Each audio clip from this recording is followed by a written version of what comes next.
IVM.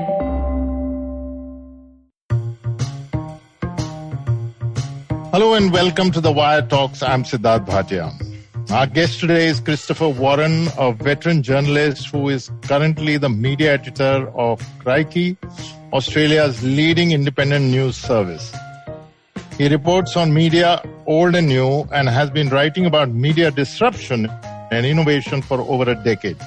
Chris recently wrote a piece called How Australia Ended Up with the Worst Deal Possible, and this is what we'll be talking to him about. The deal he refers to is the fight and the subsequent compromise between the Australian government and tech giants such as Google and Facebook about payment for content to the big media houses. It has been followed closely by governments, companies, media companies, and readers worldwide. And it's about this we talk to him today. Christopher Warren, welcome to the Wire Talks. There's been a lot of interest in India, especially among those who follow internet policy, as well as the government and, of course, the big media houses in the dispute between the Australian government and the tech giants. I must tell you very, very frankly, I'm confused and I'm in the media business. Can you please explain it in lay terms to us? At the simplest level, it's about trying to compel the big tech platforms, particularly Google and Facebook, in fact, exclusively Google and Facebook at the moment, to support media organisations through making cash payments and through other consultative mechanisms, which is a reflection of the fact that both Facebook and Google post links or enable the posting of links to news journalism, and also because that's now where most of the advertising dollars now are in Facebook and Google, and that advertising has historically supported journalism. So the argument is the big tech platforms have got the money, which they've got through advertising, that once supported journalism, and the argument is that that money should continue to support journalism through payments from the tech platforms to directly to journalists or to media companies. So what you're saying essentially is content posted from these big media companies, and I presume media companies in general, that goes on to Facebook and Google in either search or where it's posted by people, should be paid for by these two tech giants who take advertising advantage of these things. Is that a good way to sum it up? Well, that's the argument that was made by Australia's publishers, and also was an argument that was largely getting access to the content either by posting links in search or by people sharing it and commenting on it on Facebook. Do the publishers gain an advantage because search and social media both facilitate a process of discovery, and so that readers and listeners and viewers are referred to the media sites through finding out about it either through search or through social media. And there's been a not terribly helpful or not resolvable argument about who benefits the most. The publishers, of course, say, well, our work is so valuable and we spend so much money on preparing it, it must be of immense value to both the search engines and to social media. The search engines and Facebook say, well, actually, it's a very small part of our product. I think search say that news turns up in less than 10% of searches and is actively sought for. That is, people are actually searching for a news story less frequently than that. Facebook say people on Facebook, about 4% of the posts they see, news-related posts. So there's been this argument about who gets the greatest value out of the relationship between Google and Facebook on the one hand and old media on the other. The Australian Competition Authority, the ACCC, took up this issue as an antitrust matter because there's no doubt that the Facebook and Google have an effective duopoly online advertising, and I think there's now some evidence out of the United States where Google at least are being sued by a number of the states for misusing their monopoly, that there's some collaboration between Facebook and Google in making sure that between them they keep control of those advertising dollars. But it's less certain, I think, and the ACCC said it wasn't able to quantify what the actual value of the exchange was either one way or the other. Publishers say, we give more value to Facebook and Google. Facebook and Google say, well, we give more value to the publishers. In truth, it's a symbiotic relationship. Both benefit. And the question then is, well, how do the big tech support independent public interest journalism, regardless of what value they may or may not, what quantifiable value they may or may not get out of it? And that was kind of where it all ended up before things blew up in the last couple of weeks. So I may ask a question as a layperson. If this is a tussle between big media companies whose point of view is I do all the work, our reporters go out and get all the news, but a lot of the advertising dollars goes to Facebook and Google. If that argument was going on, and I believe it's going on for a long time, why would the Australian government enter the picture first? And when it did, it came down heavily on the side of the big publishers. You've argued this, that it was speaking the voice of the big publishers. I think that there's no doubt about that. It's been an interesting analysis of how power works in modern society. In financially and technologically, big tech is more powerful than old media or than traditional media. Politically, traditional media still has a lot more power than big tech has.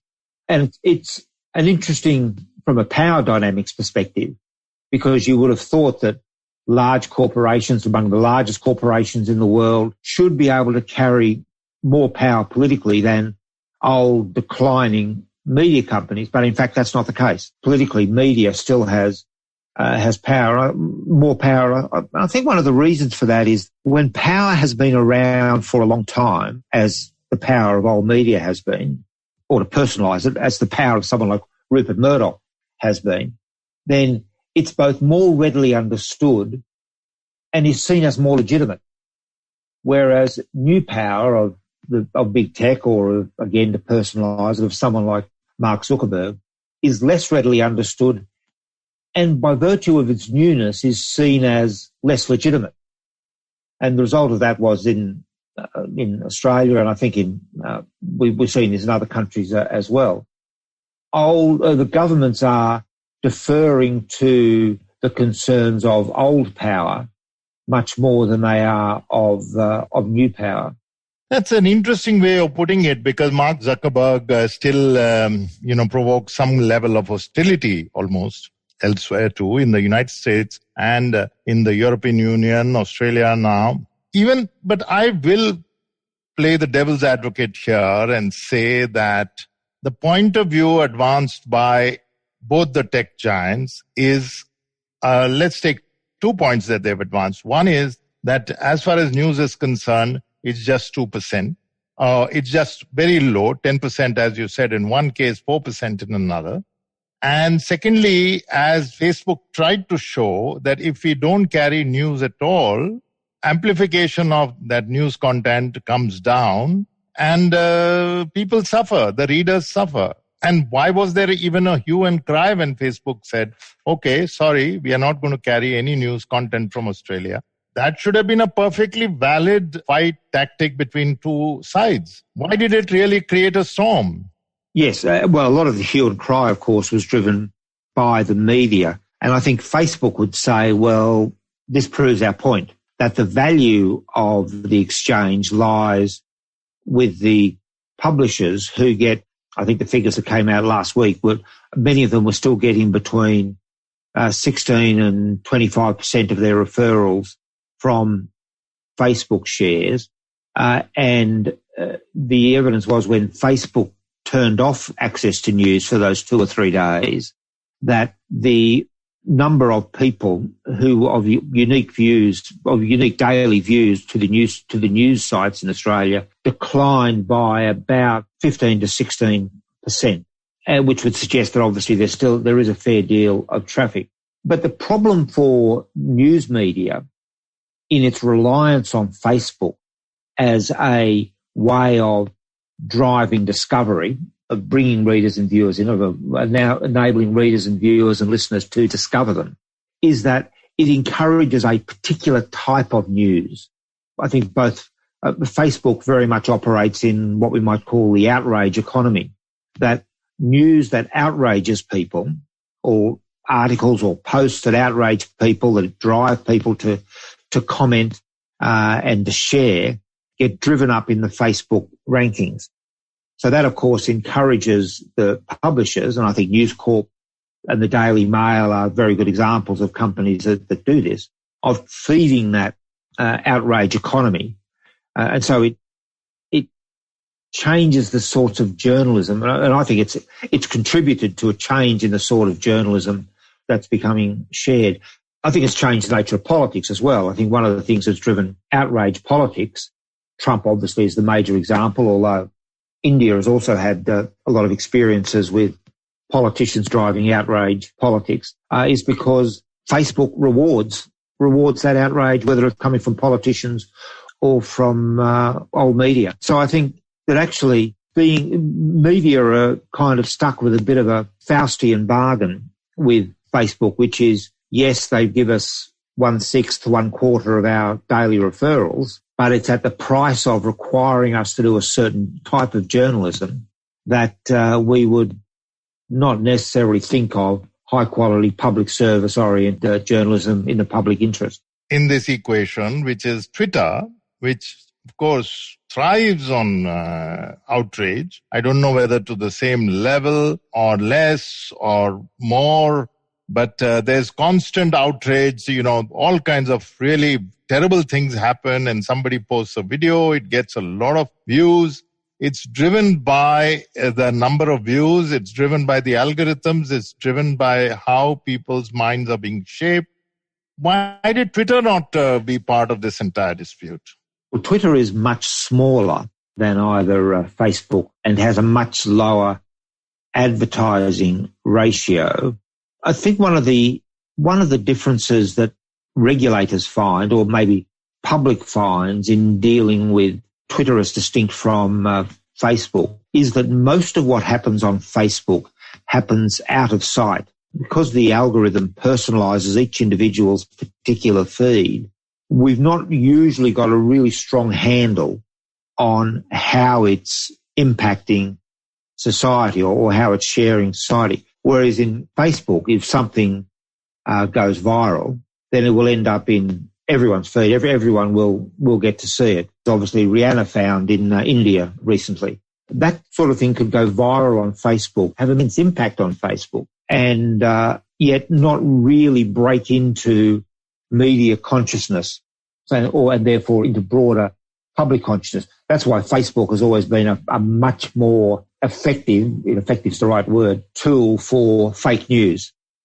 because fake news is able to spread virally on Facebook without anyone really understanding or grasping that it's actually happened until it's too late. And that's before, of course, you take into account secrecy, if you like, or the closed nature of some of the other Facebook products, particularly WhatsApp, where obviously there can be immensely dangerous fake news spread on WhatsApp without anyone ever really knowing what's happening with it. But I think it's important when we talk about fake news to understand where fake news comes from. Facebook and WhatsApp, and to a much lesser extent Twitter, because it's public, amplifies fake news. But the actual fake news reports, I think according to all studies, driven out of either political leaders, maligned state actors, particularly the Russia and Saudi Arabia as the leading examples, or by old media. Some of the largest spreaders of fake news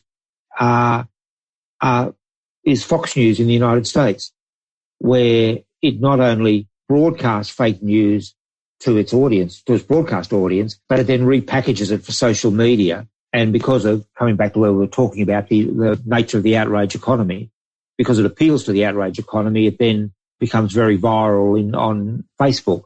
And Fox on Facebook has been one of the most engaging bits of content, engaging in the sense of they produce the content that more people engage with than a lot of other content, at least until the fragmentation in the attitudes of the United States right following the last year's election.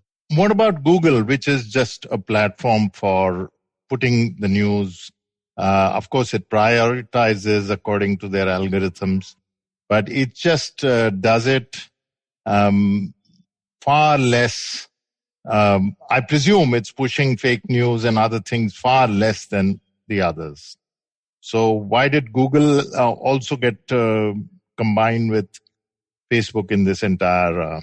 Well, Google and Facebook tend to get put together because their business model is the same. That is, they micro-target ads, which makes them incredibly effective. They micro-target ads based on the information they collect about you, about individual users, which makes it a very effective tool for advertisers. But the content that they wrap around the ads, the content that they use to bring people into their platform, to get the attention of their platform is, of course, very different. Facebook's information, the non-advertising stuff on Facebook, is much more about trying to grab the attention, whereas search obviously is people finding stuff that they are actually looking for. So Facebook has a financial imperative or a financial encouragement to spread fake news because people come and listen to it. Google actually has the reverse imperative. They have an imperative that I go to Google because I want to find something out. I therefore want to find out where I can find something out. I therefore want to be able to rely on that. So you don't need to be able to rely on Facebook. It's for entertainment more than anything else. Whereas Facebook is much more there for what the economists will call its utility. And therefore there's a financial pressure on Google to be reliable, factual, correct, for the needs of its users. Whereas for Facebook, it's, I want to entertain you so that you will stay within the Facebook ecosystem. So I think there's from a fake news perspective, which is or the disinformation and misinformation perspective, which is such an enormous crisis in the world today. The social media platforms, particularly the closed or semi-closed social media platforms, are the worst. And the more Facebook is closed, and there's a rank from its news feed through its groups through to WhatsApp, the greater the potential is for misinformation and disinformation to be used as a tool to engage its audience. Now, the fourth part of this quadrangle or this equation, I think you mentioned that quite clearly in your piece, which can be read on crikey.com, right? .com.au. Yeah, .com.au. So, Chris, your piece brings in the advantages or the disadvantages, and in your case, you've clearly said that the reader has got the worst deal out of it. Has anyone thought about the reader in this entire tussle? I don't believe. I think the way in which the government came to this issue was misplaced to start with. This all started as out of a referral from the federal government to the antitrust regulator, the ACCC, to look specifically at the relationship between news media and Google and Facebook. So that's what the ACCC went and looked at, and that's what they found. The report from the ACCC on this matter has an enormous body of incredibly useful information about how tech works. And as a result of that, they've been now authorised to do a lot more research into the impact of the new tech platforms on society, including a very good report that's just come out about how the advertising technology works, how programmatic advertising technology works to basically ensure that only about half the money spent of an ad spend actually ends up with the publisher.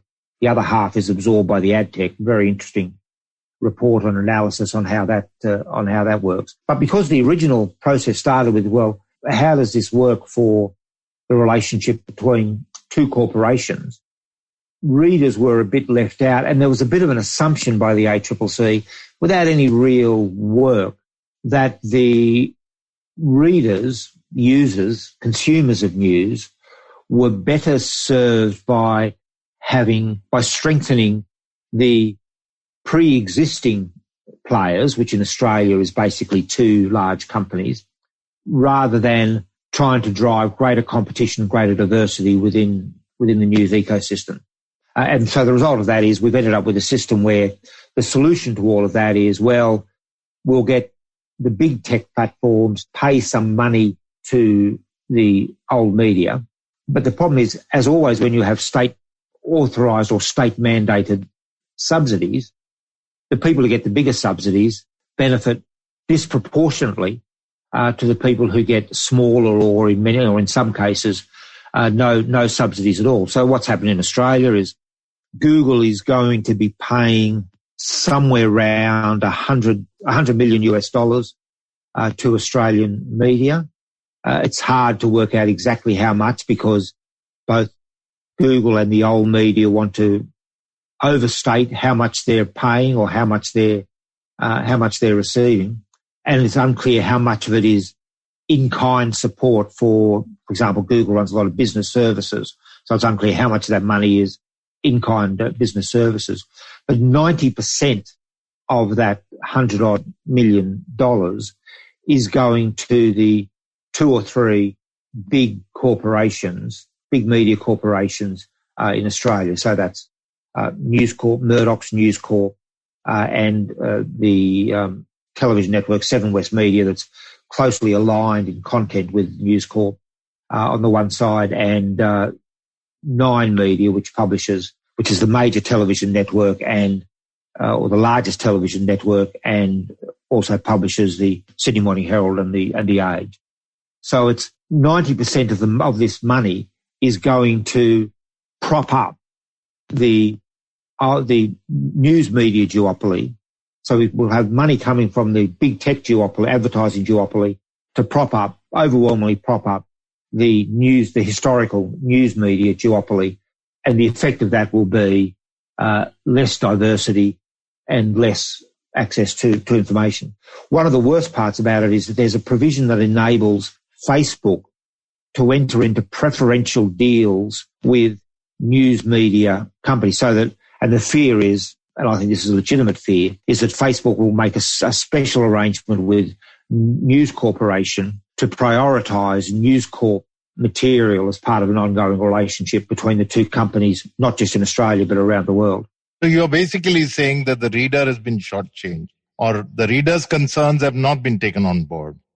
Well, the reader ends up worse off. Because on the one hand, they get less access to diversity in the media, and on the other, there's no regulation, as was promised, for either the way in which big tech collects data on its users, or on the way its algorithm plays to outrage. And in fact, the reason I say it was a terrible deal is because old media got what they want, subsidies that will strengthen their position against startup media or other media, and big tech got what it wanted because money of this scale means nothing to them. It was a classic case where the money at this level meant a lot to the publishers, meant nothing to the companies that were giving it. But the organisations that are driving diversity, and Google is one of those, Crikey is one of those organisations, obviously, get risk being left behind, and therefore readers get less access to diversity. I think one of the dangers of that we saw in the way in which the code itself was reported on, because all media, other than some of the independent publications like Crikey, took the view that having a code was a good thing, publishers getting money was a good thing, that the big tech was obliged to give money to publishers. There was really very little diversity in how old media covered its self-interests in its negotiations with big tech. And certainly there was no question that there was a potential impropriety in old media using its political clout to lean on the government to get money. Speaking about that, Chris, the way the debate has been reported here by the big publishing houses, what one could call the legacy publishing houses, print, television, has been straightforward that this is a model that's worth following elsewhere. All of them, as probably the case everywhere in the world, have been losing revenue, advertising revenue to these two giants. And now they are looking at the prospect of these two giants paying them. There's much more diversity in India, of course, in the big papers. And by the way, some years ago, Facebook had given them money in any case. So they now see this as another revenue stream. And the smaller publishers, sometimes the publishers who may not conform to the news orthodoxy or the news, slant of most houses, are going to be simply left behind or left in the cold because the algorithm may just not prioritize them. That is the risk. Though remember, in Australia, the money is not tied to any external data. It's not pro rata based on how often your articles are searched for or shared on Facebook. They're lump sums worked out in negotiations by the government. So there's a real squeaky wheel phenomenon. The companies that complain the most, like News Corp, tend to get the most, and it's not certain that they actually need to do anything in return for this money. Google in particular has been very clear that it won't pay what it says, won't pay for links. That is, it won't enter into a formula that says, well, your story's turned up in search items however many times, therefore we'll pay you whatever the formula says. They've been very clear they're entering into specific publishing arrangements for the big publishers to provide material that'll be published in a new service or a new product that they call News Showcase. Similarly with Facebook, some of the deals that the big deal that Facebook has done, starting with News Corporation in the United States in late 2019, is for publishing in what's a separate news tab, which I think is not available in India yet. It's certainly not available in Australia. And really, I think it tells you everything you need to know about what the publishers were about, that they're happy with that. Because the reality is it's a form of vanity publishing online. There's no evidence that when material appears in the news tab or in the news showcase, that it actually generates anything like the scale of readership that you would expect. Yes, it gets some readership, but it's not really of any particular scale. And that's why where we end up with is it is just big tech giving old media money, go away money.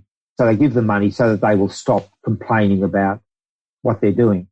And the reality is the money they are giving is all that money will do with old media is fill the hole that will be left by 1 year or 1 or 2 years worth of decline of advertising income in old media. Good example is that with the Nine network, which is the second largest media company after News Corp in Australia, we'll be getting about somewhere between 30 and 45 million Australian dollars. The figures are a bit unclear because they're all, quote, commercial in confidence, unquote. That's about as much money as their print publications are going to lose in advertising in the past 12 months. So what it's doing is it's filling a hole for 1 year, but the decline will continue to happen. I think there's another real worry that people really haven't thought through enough, which is that within newspapers, within print companies, or within historical print companies, as you know, there's this tension between they all know the future is digital, but a lot of the money is still in print mainly because of advertising, mainly because of some residual advertising that particularly goes to print. What this will do is this will accelerate the mix of digital and print revenues, so that, again, to take the case of Nine, by next year, newspaper part of its business, about 3/4 of its revenues will be in digital because it'll get this lump sum money from Google and some from Facebook, and only a quarter of its revenues will be in print. Now, that's a dramatic change. 2 years ago, it was close to the other way around. That's a very quick change. But, of course, costs are the other way around. About 2/3 of its costs are print, and only 1/3 of its costs are digital. And so up until now, that balance has meant that, well, we might as well keep newspapers going because there's enough money in it. But this will accelerate the point at which it is no longer financially viable for them to keep printing newspapers, because their money will be coming in from subscriptions, from lump sum payments, from the tech payments, whether they print the newspapers or not. And so I think this will probably accelerate the decline of at least Monday to Friday newspapers in Australia to sometime in the next year or so. This money is not recurring, right? And yes, it'll be. They're usually 3-year arrangements, as I understand it. As I say, they're commercial in confidence. The public said they're 3 or even 5-year arrangements. So there'll be annual payments. They will get, for News Corp, the rumoured figure is the equivalent of about $35 million US.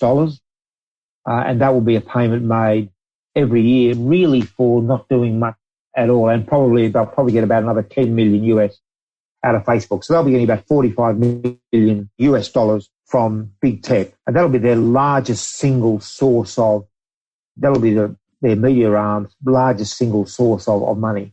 And as we know, you cater your business to where the money comes from, not to what you think is a social good.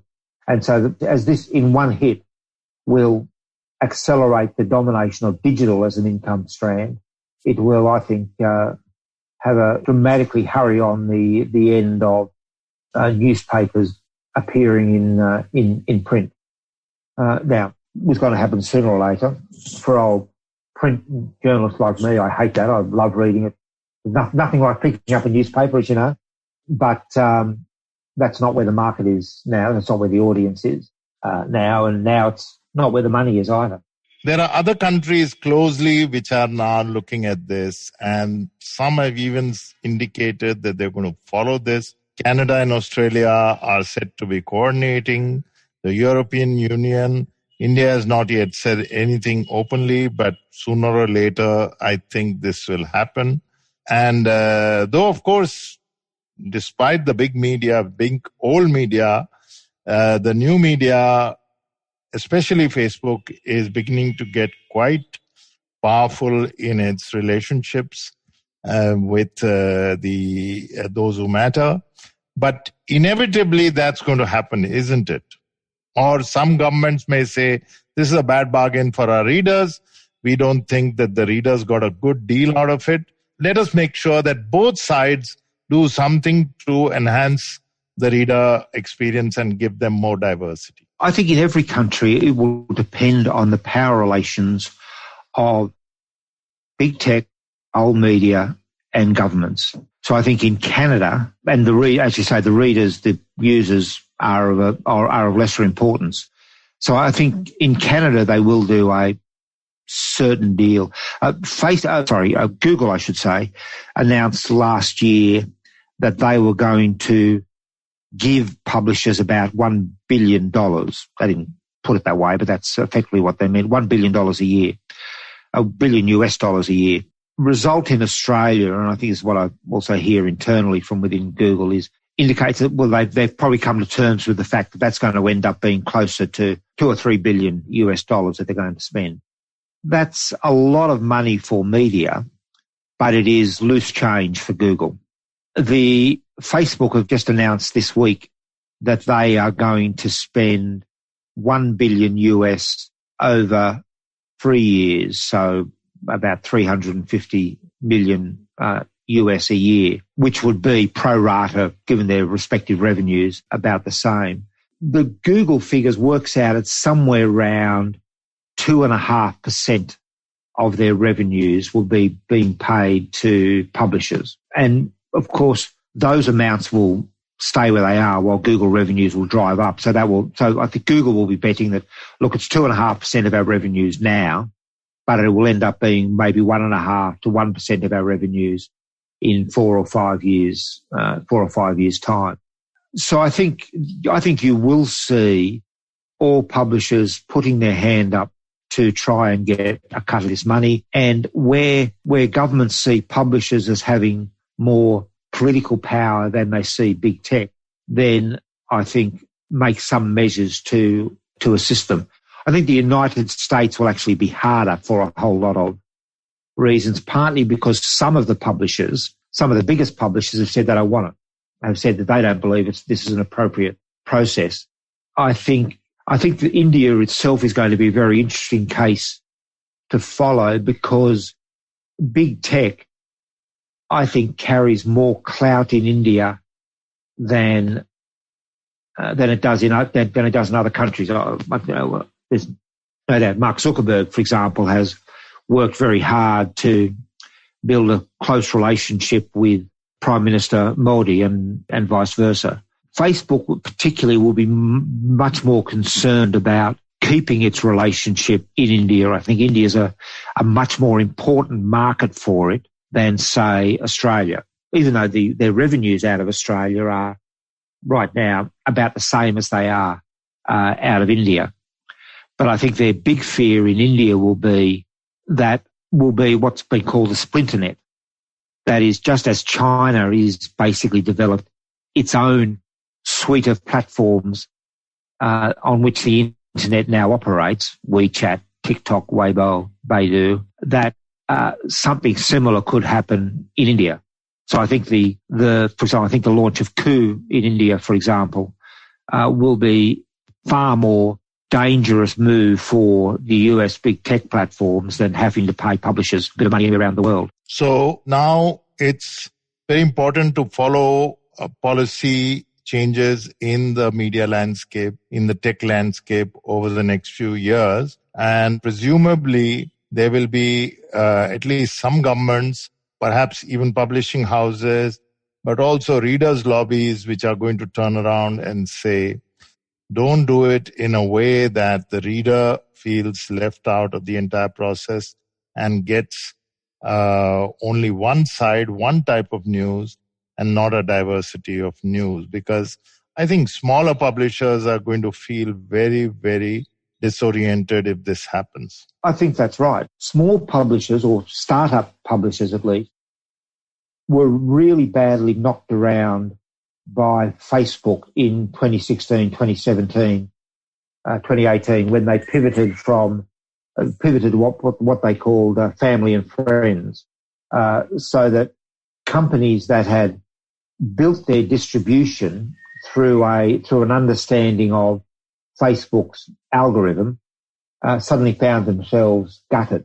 And so I think, and BuzzFeed is the classic case of that. BuzzFeed, which is one of the most interesting innovations in journalism in the era of the mobile and social web, was torn apart by when Google suddenly said, when Facebook said, well, thanks for that, but we're no longer interested in boosting your information. I think media will be better off actually stepping back from reliance particularly on Facebook as a distribution tool, because it is unreliable. They're an unreliable ally or an unreliable partner, and because they drive you in a certain instant. But there's a very interesting case in New Zealand where the largest newspaper company, or now newspaper and digital company, called Stuff, which recently broke off from its Australian parent, the Nine Network, has now decided it's not using Facebook at all.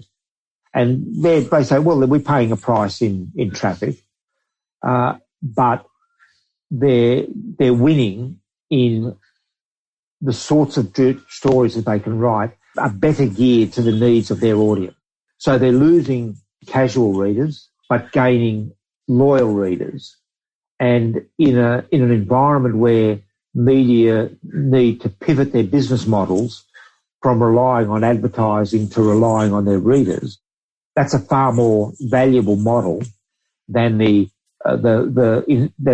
implicit Facebook model, which is give us outrage, will pump you referrals off the back of that outrage, and you'll be able to sell ads against that audience. So I think that the good news, the potential good news out of what's happening is that the relationship between news media and Facebook is going to become fractured.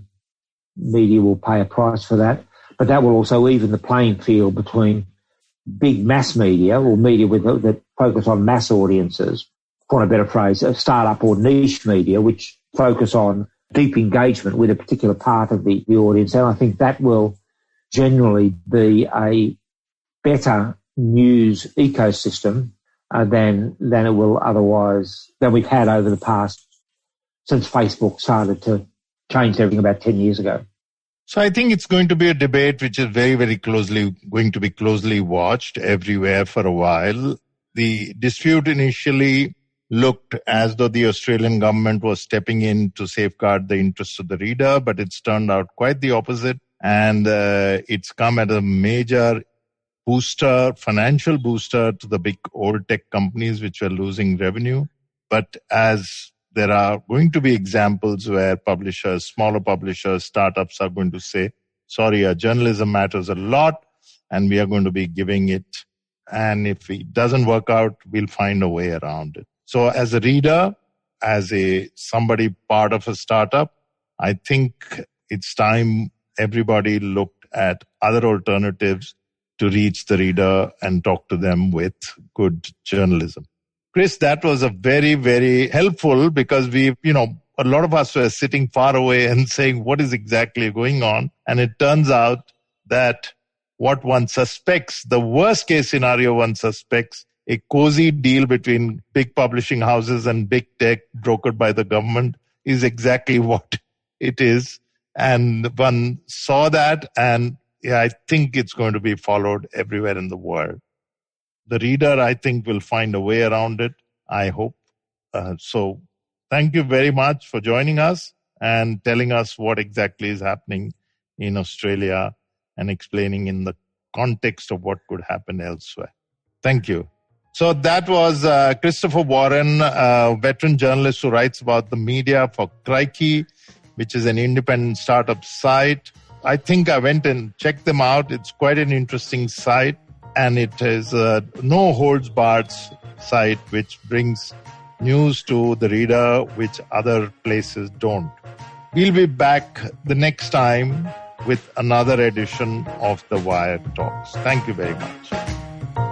You can check out this podcast and other interesting ones on the Wire website, the IVM podcast website, app, or wherever else that you get your podcasts. Goodbye from me, Sidharth Bhatia, and the Wire Talks podcast team. I hope you enjoyed that show. If you aren't following us on social media, please do. We're IVM Podcasts on Twitter, Facebook, and Instagram. We'd like to thank the sponsors on our network this week, Seat Tires. So we had a fantastic week. Tune into This Round is on Me, where Gauri Devidayal has a chat with Divya Ravichandran on the issues of waste management in India and how recycling, composting, and using eco-friendly alternatives can help. On Filter Coffee Podcast, Karthik speaks with Lux Narayan about his book Name, Place, Animal, Thing, an inspiring non-fiction fable about hope, positivity, and living your best life. On All Things Policy, Anirudh Kanisetti talks to Pratik Wakre and Rohan Sheth about Australia's conflict with Facebook and Google and what this means for big tech companies and the news ecosystem. On the Simplified Podcast, Naren and Tony talk about greenwashing, which is businesses unfairly marketing themselves as eco-friendly just to ride the sustainability wave. You should also check out the Cyrus Says episode with Varun Deshpande of the Good Food Institute, where they talk about plant-based alternatives. Varun does a great show with us called Feeding 10 Billion. Do check out this episode of Cyrus Says. They have a really interesting conversation. On the Millennial Athlete, Tanvi and Shlok speak to the badminton doubles player Satvik Sairaj about his successful stints at some of the recently concluded games. And with that, I hope to see you again next week.